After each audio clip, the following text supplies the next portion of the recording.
Et un jour, il y avait à la yeshiva quelques centaines d'élèves vers la fin de la vie de Rabbi Yosef Kainman. Et il y avait un bachour qui était dehors, qui était en train de perdre son temps. Alors le Rav dit, nous, mon cher fils, qu'est-ce que tu fais dehors? Viens au Beth Midrash, tu nous manques à l'intérieur. Le bachour, il lui a dit, Rabbi, c'est gentil, mais la vérité, vous pensez que je fais une différence? Je fais aucune différence. Il y a à l'intérieur 399 bachour, qui a un 400e élève, il n'y a pas un 400e élève. Est-ce que ça va changer quelque chose dans le monde? Ça va changer quelque chose à la yeshiva? Est-ce que je suis là ou je suis pas là? Souvent les gens ils se disent, monsieur le rabbin, vous pensez vraiment que le bon Dieu il s'intéresse à moi, une petite personne à Côte-Saint-Luc, ou une grande personne à Côte-Saint-Luc, ou à Montréal, ou à Ville-Saint-Laurent, je fais Shabbat, je fais Pacha, il y a des milliards d'êtres humains, des millions de juifs. À quoi ça sert qu'il y a un de plus ou un de moins? Est-ce que vous pensez que le bon Dieu, il est tellement important que je fais Shabbat 3h54 ou 3h55, 7h29 ou 7h30? Monsieur le rabbin, vous rêvez. Alors le Bachour, il a dit au Rav Kainman pareil, Rabbi, c'est gentil, mais vraiment, c'est pas très vrai que je vous manque. Alors le Rav Yosef Kainman, il doit raconter une histoire. Il dit, vous savez, qu'il y avait, avant la guerre, il y avait un grand chef d'orchestre.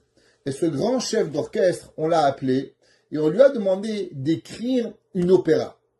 Alors il a pris des mois et des mois pour écrire toute une opéra. Je ne sais pas si vous avez déjà été à l'opéra. Alors il y a les ténors, il y a les barytons, il y a les gens qui chantent, il y a les gens qui sont à la chorale. Écrire un opéra, c'est pas écrire une chanson. Si vous avez déjà écouté un concert d'un orchestre symphonique, c'est quelque chose de majestueux. Il y a des violonistes et il y a des trompettistes, et chacun d'entre eux, il fait quelque chose de particulier. Et malheureusement, le jour ou le soir de l'opéra, le chef d'orchestre est tombé malade, attrapé une pneumonie, il ne pouvait pas sortir. Je ne sais pas si vous avez déjà vu un chef d'orchestre, il doit se mettre, il doit diriger toute la cérémonie. Alors on lui a dit que t'inquiète pas, on va envoyer un autre chef d'orchestre qui va lire tes notes et que lui va être capable de pouvoir diriger l'opéra. Alors il s'est mis dans la chambre d'hôtel. À l'époque, il n'y avait pas comme rue télévision. Il a écouté à la radio. Vous vous rappelez, la Hasra, on écoutait la radio comme ça, comme en Tunisie, au Maroc, à moitié, entre deux grisaillements.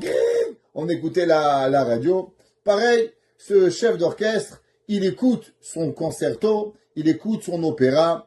Et à la fin de l'opéra, il dit, il manque le 15e violoniste. De quoi vous parlez? Il dit, l'opéra, il devait avoir 15 violonistes. Et ce soir, c'est un sacrilège. Il n'y a eu que 14 violonistes qui sont venus. Il dit, monsieur, c'est impossible. Personne ne peut faire la différence entre 14 violonistes ou 15 violonistes. Et le chef d'orchestre, il a dit, je vous dis, allez tout de suite à l'opéra, allez-y à Rome, et vous allez voir qu'il manque un violoniste. Alors, on prend une voiture, on envoie directement là-bas une charrette, et on va à l'opéra, et on compte les violonistes. 1, 2, 3, 13, 14. Il manque le 15e violoniste. Alors on lui demande, mais c'est impossible. À Louis, personne ne peut écouter la différence entre 14 violonistes et 15 violonistes. Et le chef d'orchestre, il dit, vous avez rien compris.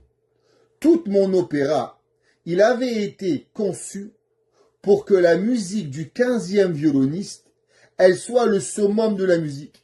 Les 14 violonistes, ils allaient accompagner la musique suprême de la note la plus haute jouée par le 15e violoniste. Et durant tout l'opéra, on devait monter les octaves pour que le 15e violoniste, lui, il puisse jouer sa mélodie. Et ce soir, il n'est pas venu, il a raté le concerto. Il a dit le Rabbi Yosef Kainman, les gens ils doivent savoir qu'il y a 399 Bachurim, il manque un Bachur, il manque le 15e violoniste. Si Hachem il a choisi qu'il y a 15 millions de juifs, alors les 15 millions de juifs ils vont faire Shabbat. Et un Shabbat à 15 millions ou à 14,999999, c'est pas 15 millions. Le dernier opéra, la dernière musique, elle est jouée par le dernier. Chachamim nous disent de quoi Akadosh Baruch Hu, il attend pour que Mashiach y vienne. Akadosh Baruch Hu, il attend pour Mashiach pour que le 15e violoniste y vienne jouer. Parce que la musique avec 14 violonistes ou 15 violonistes, c'est pas pareil.